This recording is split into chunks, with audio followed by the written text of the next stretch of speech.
Kalau hidupmu terasa berat, itu wajar. Semua orang pasti punya masa-masa sulit, dan kadang rasanya kayak dihantam ombak bertubi-tubi. Tapi ada satu hal yang bikin perbedaan besar antara orang yang bisa tetap waras dan yang akhirnya tumbang, yaitu kemampuan buat tetap tenang di tengah masalah besar. Dan ini bukan cuma soal bakat atau sifat dasar, tapi soal sikap yang bisa dilatih. Nah, di video ini kita akan bahas 8 sikap yang bisa bikin kamu tetap tenang walaupun dunia lagi jungkir balik. Bukan teori kosong ya, tapi ada dasarnya, dan bahkan udah dibuktikan di berbagai studi dan kasus nyata. Pertama, terima kenyataan. Banyak orang stres karena terus-terusan menolak apa yang udah kejadian. Misalnya kehilangan kerjaan, gagal bisnis, atau ditipu partner. Rasa nggak terima itu bikin pikiran nggak tenang, jadi overthinking, dan akhirnya nggak bisa ambil keputusan yang jernih. Dalam riset yang dilakukan oleh American Psychological Association, disebutkan bahwa salah satu ciri orang dengan resiliensi tinggi adalah kemampuan mereka menerima kenyataan pahit tanpa menyangkal. Mereka nggak pasrah, tapi realistis. Contohnya waktu pandemi melanda 2020, banyak UMKM di Indonesia yang gulung tikar. Tapi ada juga yang bisa bertahan bahkan tumbuh. Kayak contoh Kopi Janji Jiwa yang justru makin ekspansi lewat sistem cloud kitchen dan kerjasama digital. Kenapa bisa gitu? Karena mereka nggak menyangkal situasi tapi langsung adaptasi. Kedua, jangan reaktif tapi reflektif. Masalah besar bikin kita pengen cepat-cepat nyari solusi. Tapi reaksi yang terburu-buru malah sering nambah masalah. Sikap yang tenang justru muncul dari kebiasaan refleksi. Mikir dulu sebelum bertindak. Dalam dunia keuangan ini penting banget. Banyak orang panik waktu harga saham atau kripto anjlok, langsung jual rugi. Tapi investor kayak Warren Buffett malah bilang, be fearful when others are greedy, and greedy when others are fearful. Ada satu studi dari Harvard Business Review yang bilang bahwa pengambilan keputusan terbaik datang dari mereka yang punya jeda berpikir, bukan yang langsung reaktif. Jadi kalau lagi ada masalah, tarik napas, istirahat bentar, terus evaluasi. Ketiga, fokus pada hal yang bisa dikontrol.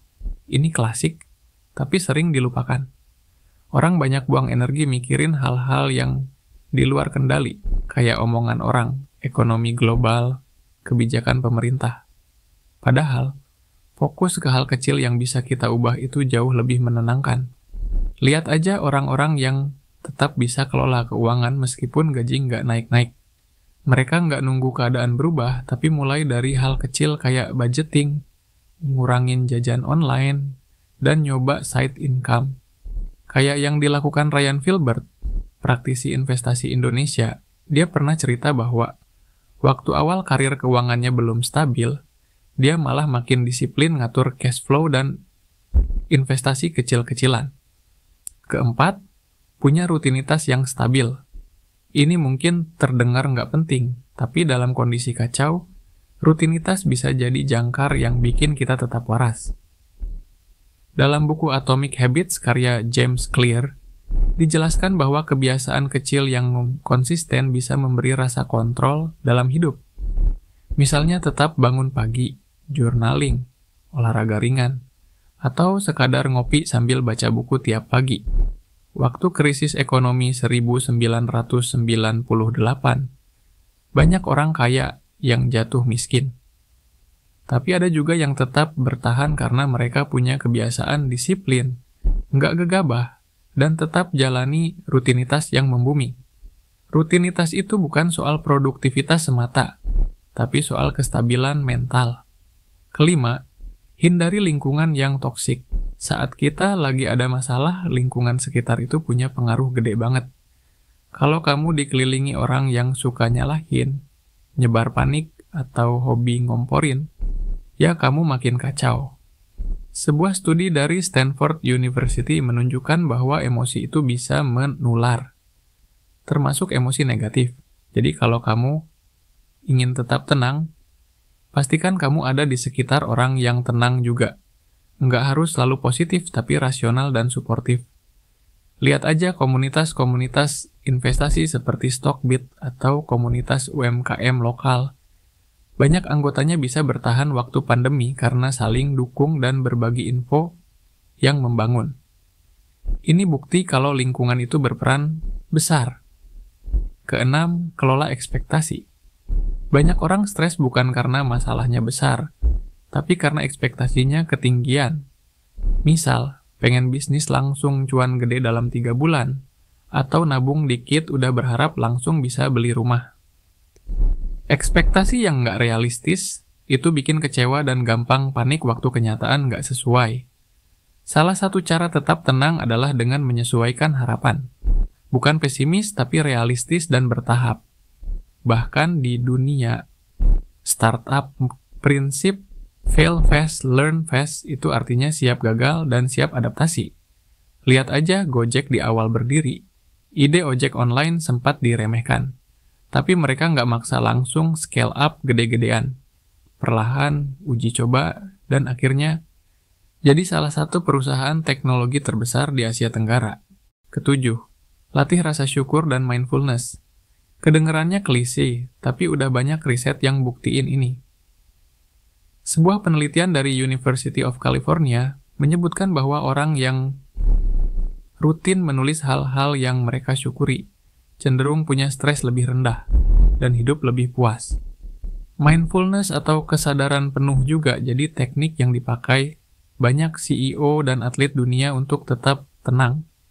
Cukup ambil waktu 5-10 menit sehari buat duduk tenang, tarik napas, dan fokus sama apa yang terjadi saat ini. Ini bikin pikiran lebih jernih dan nggak kalut. Dan terakhir, percaya bahwa semua masalah pasti ada akhirnya.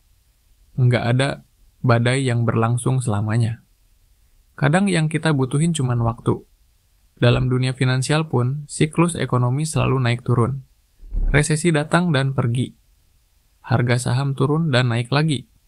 Contoh nyatanya bisa dilihat dari krisis moneter 1998.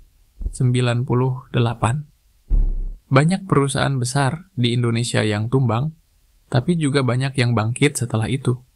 Contohnya grup Astra yang waktu itu sempat terpukul, tapi berhasil recovery dan sekarang tetap jadi salah satu raksasa bisnis di Indonesia. Dengan punya keyakinan bahwa semua ini bakal berlalu, kita bisa tetap jalan pelan-pelan tanpa harus panik. Karena ujungnya, yang bisa bertahan itu bukan yang paling pintar, tapi yang paling tahan banting. Jadi simpulannya, masalah besar itu pasti akan datang, entah dalam bentuk keuangan, hubungan, karir, atau kesehatan. Tapi bukan soal gimana caranya biar hidup bebas masalah, melainkan gimana cara kita menyikapinya. 8 sikap tadi. Terima kenyataan, jangan reaktif, fokus ke hal yang bisa dikontrol. Punya rutinitas, hindari lingkungan toksik, kelola ekspektasi, latih syukur dan mindfulness, serta percaya semua masalah ada akhirnya. Itu bukan jaminan hidup jadi gampang.